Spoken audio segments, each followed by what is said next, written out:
Hello everyone. So today we'll start with functions again.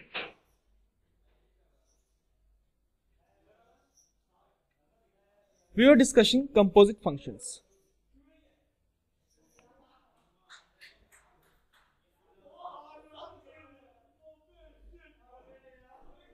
Let's recall what we had studied. Let's say I have two sets x and y, and I have a rule f of x. I apply this rule here and I get some images of the set x on set y, and that is fx basically, and then fx becomes the range of fx, and we have something called domain which was in set x.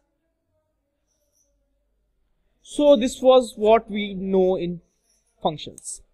Now to define composite functions, what we do is we take another rule, let's say g of x, okay, and I have another set,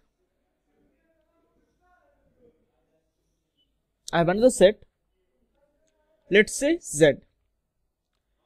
Now what we do is we go one step further, and on the images in set y we apply the rule gx. So in these images, these three images in this case, we apply the rule g of x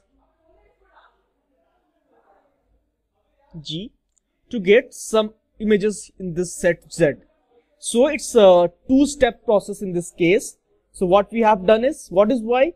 What is the image of x in set y? It's basically f of x, and using this images we apply a rule g in these images, and I apply a rule g in these images, and I get something in set z.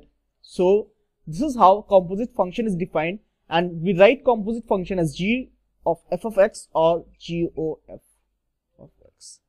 Okay, so this is how composite function is defined. We take the image first, and in that image we apply again another rule to get an element in set z. Okay, to make it more clear, okay, before we move on to problems on composite function, now a composite function is also a function, so it will have a domain and a range, right?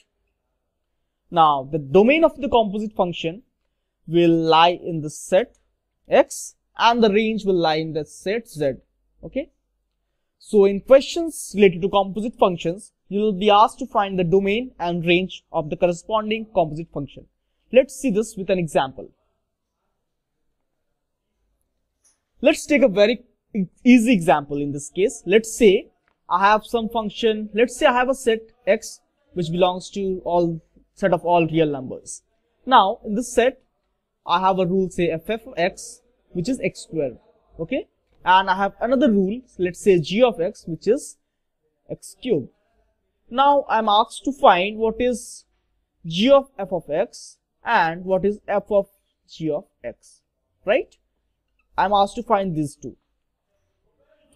So what is g of f of x? To find g of f of x, I can write this as this. So basically what I am doing is, in the rule g of x, I have to replace x with f of x. So what is f of x? F of x is x squared, right? Now then I apply the rule g.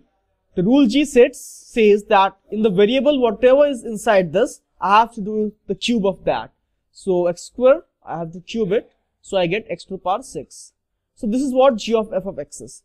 Now let's see what is f of g of x. Again, I apply the rule g of f x is x cubed, and in now x cube I apply the rule f, which is x squared. So I'll square this and I'll get x cubed to 6. You see in this case g of f of x is equal to f of g of x. But this is not always true. You can't say that this is always true. So in general this doesn't hold. In this case g of f is equal to f of g, but in general these two are not equal. We'll see this in subsequent examples. We'll see that those two are not equal. Let's take another example which is a bit tough. Let's say I have two functions.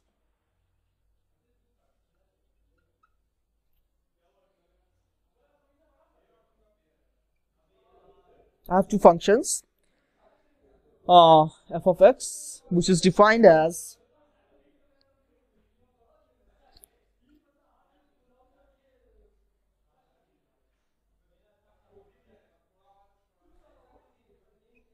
okay. Now I have another function g of x given by x square when x lies between -1 to 2 and x plus 2 when x lies between 2 and 3. So since it's a question on composite functions, of course I am asked to find what is f of g and what is g of f. Okay. Now when you are finding f of g and when you are finding g of f, you should correspondingly write what is the domain of this and what is the range of this. Similarly, you have to write what is the domain of this and what is the range of this. Okay. Now, math is all about trying to solve yourself. So I'll urge my sincere request to you to try solving this question on your own first, because it's a new problem. If you are able to solve this, then you are at an edge. Okay. And so please pause the video, try to solve this on your own, and then you can see the solution, how questions related to composite functions are solved. Okay, so we are now at the solution of this question. Let's see what the solution of this question is. First, I'll find what is f of g. Okay, fx I know is given by this. Okay, to find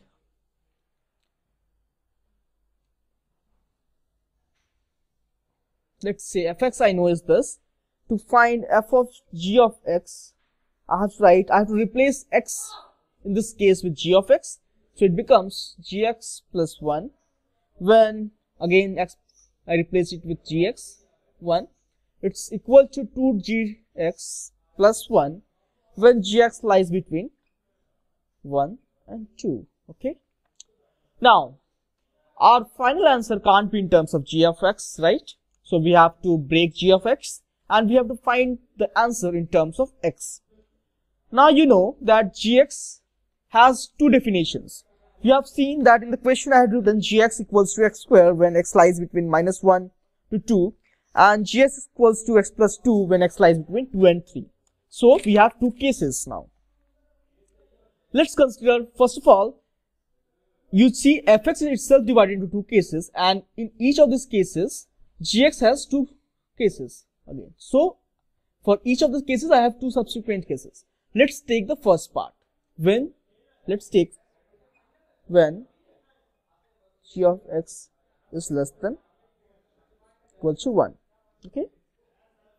I know in that case what happens is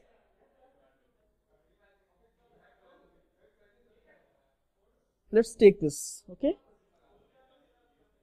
Now when g of x is less than equal to 1, what does it mean?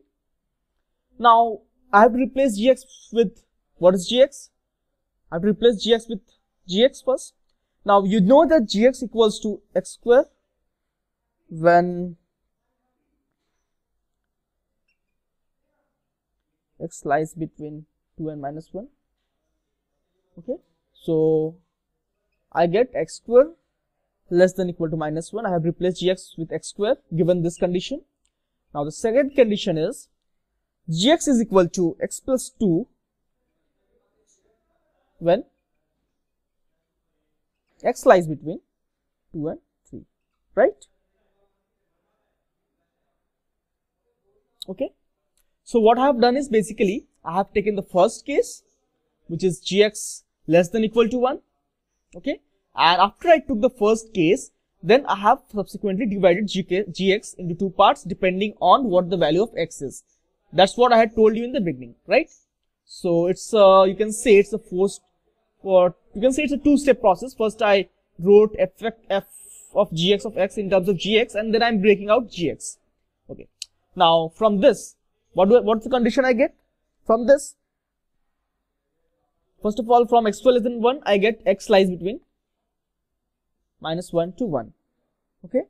Now I need to take the union of these two, or you can say not the union, I need to take the intersection of these two, and the intersection of these two comes as 1, right? So this is what I get from this. So, and from this, what I get is x less than -1, and here is this. So intersection of these two is null. So from this, I don't get any solution, right? Now, what I need to do is, so I have broken this into till now. Now I need to simplify it, right? So I need to write f of g of x equals to, I have taken this part, so I'll try this, is equal to gx plus 1. What is gx? Gx is x square. Because from this I'm not getting any solution. So x square plus 1. And what is x? X lies between the range -1 to 1, right? So this is the first case. Now I need to solve for the second case. I hope you got what I have done till now. First of all, let me repeat what I have done till now. I wrote f of g of x in terms of gx first, and this is the condition I got from here, right? X is less than 1, I replaced x with g of x. That's what I have done till here.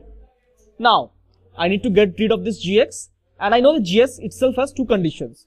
So, what I have done is, I have taken, this is the condition gx less than 1, right? And this gx, I have to replace it with gx itself. What's the function gx itself? So, now this is the two conditions. We know that when x lies between -1 to 2, gx is this, x square. And when x lies between 2 to 3, gx is minus x plus 2. And both of this, gx is itself less than 1. So, I wrote less than equal to 1. And now I solved this case. So, I got x lies between -1 to 1. And I took the intersection of this two. And similarly from here I took the intersection of this, and whatever solution I got here, we got a null value here. We got this as the range, domain.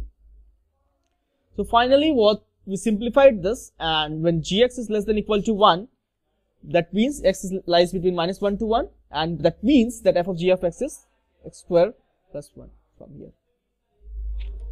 I hope you got this correct. Okay. Now we move on to the second case, that is f of gx is 2gx plus 1.